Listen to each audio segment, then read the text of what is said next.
Good evening, my friends. I hope you're doing well. Since I've taken a short break since I have read Goosebumps, Attack of the Jack-o'-lanterns by R.L Stine from 26 chapters and pages 104. I hope you guys enjoy it so far. It seems quite spooky, entertaining, mostly terrifying, but I hope you enjoy it. It was absolute fun to read the whole story of the Goosebumps, Attack of Jack-o'-lantern. Therefore, we're going to conclude this story of Goosebumps, Attack of Jack-o'-lanterns on the fifth final part. Care to join me on this final story, in this final part? Fantastic and spooktacular. Now, where are we? Page 104, chapter 26. We've got 3 more chapters left to read. Let's begin the story. We dragged ourselves to the next little house.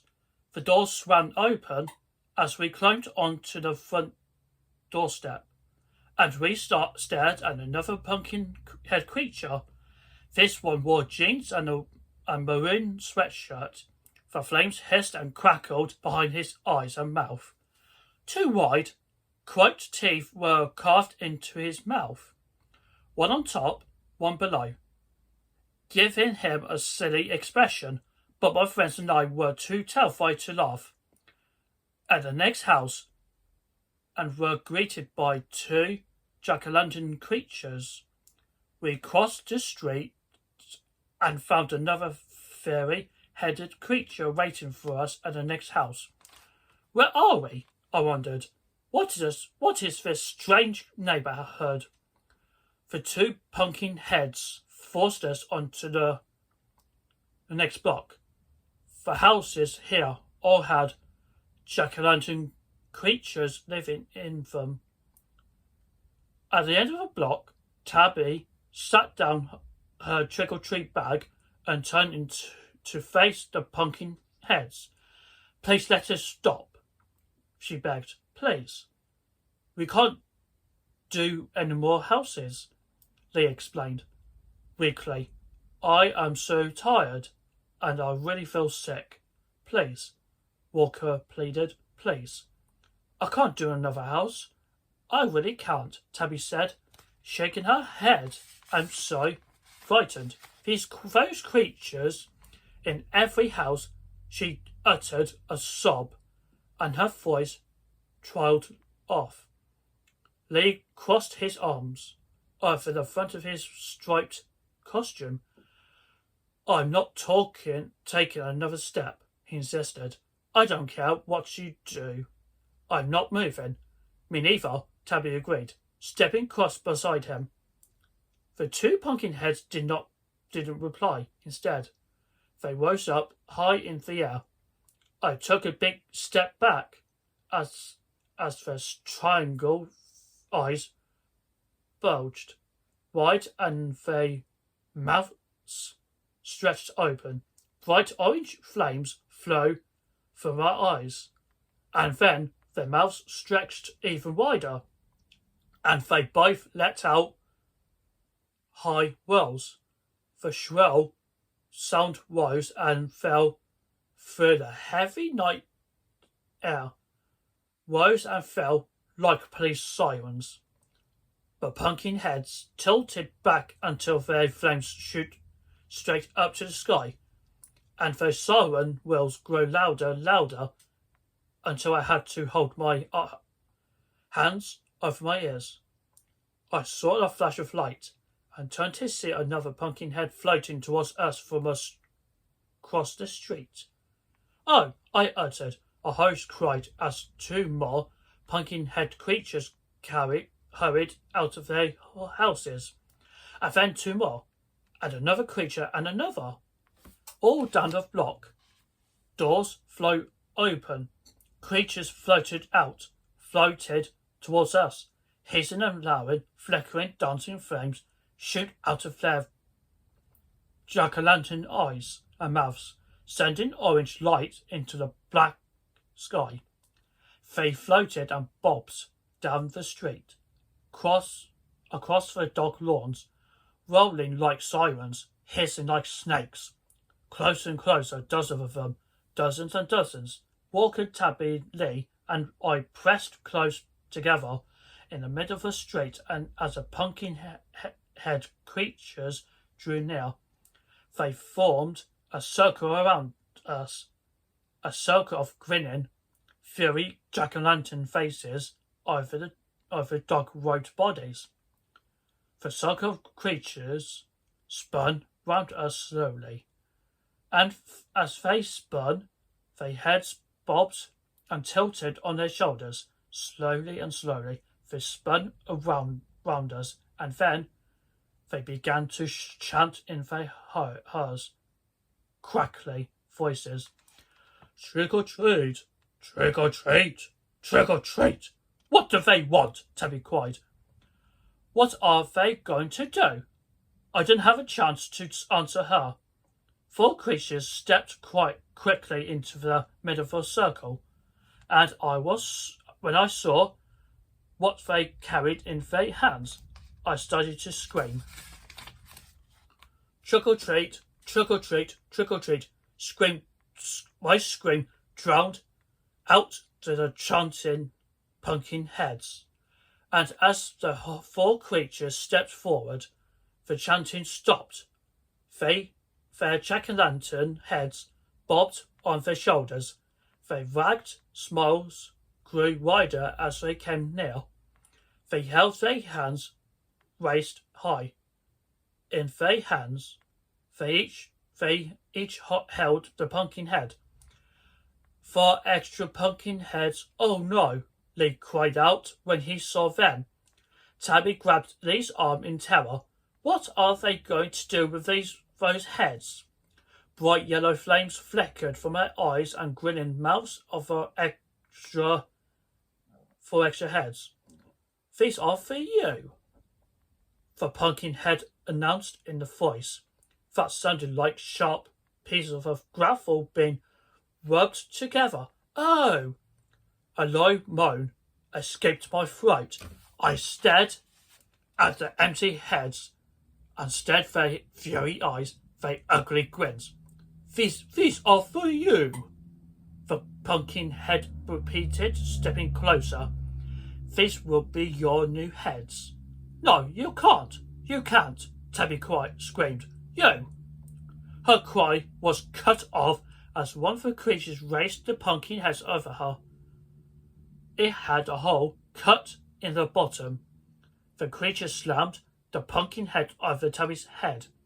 Lee tried to run, but the creature moved quickly to block his way, and then slammed the pumpkin head onto Lee's head. I stumbled back, my mouth open in amazement. Hands pressed helplessly against the side of the pumpkin heads. Tabby and Lee ran down the street, ran blindly, ran screaming into the darkness. And then the creatures turned to Walker and me and raised the empty pumpkin heads high. Please, I begged. Please, no. Please, I cried. Please don't give me your pumpkin head. Please. Walker joined in, and then we both burst out laughing. The 2 creatures set up the empty pumpkin heads down on the ground, and then their own pumpkin heads started to change. The flames died out. The heads began to shrink and change shape. A few seconds later, Shane and Shiana had their own heads back. And then all the 4 of us started to laugh. We hugged each other and spun round. We danced wildly, crazily, up and down the street. We tossed back our heads and laughed at the moon and stars. Laughed till it hurt. It worked, guys, exclaimed when we finally stopped celebrating. It worked. We really scared Tabby and Lee this time. They'll be scared for the rest of their lives. Walker declared. He slapped Shane on the back. Then he danced another happy dance, waving his hands gleefully above his head. We did it, we did it, I chanted joyfully. We really scared them. We fully scared them. That was so much fun, Walker explained. And so easy. I stepped up to Shane and Shiana and hugged them both. Of course, I exclaimed. It helps to have two aliens from another planet as friends. Whoa, take it easy, Shane warned, lowering his voice. He glanced around nervously. We don't want any strangers to know that we're not from Earth, Shiana said. I know, I replied. That's why we don't use your weird powers to scare Tabby and Lee before. This year, we were desperate, Walker declared. But we've got to be very careful, Shiana said. Shane rose up and turned to all the other pumpkin-head creatures who were still circling us. Thanks for your help, brothers and sisters. Shane called to them. You did better hurry home. Before anyone sees that, we have invaded this whole neighbourhood. Waving and laughing, murmuring happily to each other, the other pumpkin heads hurried back to their homes. In a few seconds, the street stood empty again, except for us four friends. We started walking down the middle of the street, making our way home. Walker and I dragged our heavy trick-or-treat bags beside us. Walker turned to Shane and Shiana, a smile spread on his face. When do you think Tabby and Lee will discover they can't just pull off their pumpkin heads? Walker asked. Maybe never, Shiana replied. And we all started laughing all over again. We didn't stop until we reached the bottom of my driveway. Thanks again, I told Shane and Shiana. You guys were great. You are greater than great. You were awesome, Walker declared a couple of times. Even scared me. And I know it was you. And do you know what else is great about having aliens from another planet as friends? I said, You two don't eat sweets. That's right. Shane and Shiana agreed. That means Walker and I get to keep it all. I exclaimed, laughing. I suddenly had a serious thought. I stopped laughing. You know, I've never seen you two eat. I told the two aliens, What do you eat? Shiana reached out and pinched my arm. You're still really bony, Drew. She replied. You find out what Shiana and I eat when you fill out a bit. Yeah, Shane chimed in. People from our planet only to eat very blub adults, so you don't have to worry for now. My mouth dropped open. Hey, you're kidding, right? I demanded. Shane and Shiana, you're not serious, right? That's a joke, right? Let's conclude this story of the Goosebumps, Attack of Jack-o'-lantern by R.L Stine. I hope you liked that story of Walker and Drew made us such a silly, funny idea by creating their pumpkin heads off, known as jack-o'-lanterns. They were seeking revenge on those two rivals who was responsible for ruining the Halloween parties. It was Lee and Tabby. Some of you might recognise it when I read it on the first part of Goosebumps, Attack of the Jack-o'-lanterns. So, ladies and gentlemen, boys and girls, thank you so much for watching, for listening to the story of the Goosebumps, Attack of the Jack-o'-lanterns. It seems absolutely fun, entertaining, enjoyable, It seems quite very gloomy, spooky, creepy, and must be frightening for young children. Thank you so much for watching, and I wish you all a happy Halloween.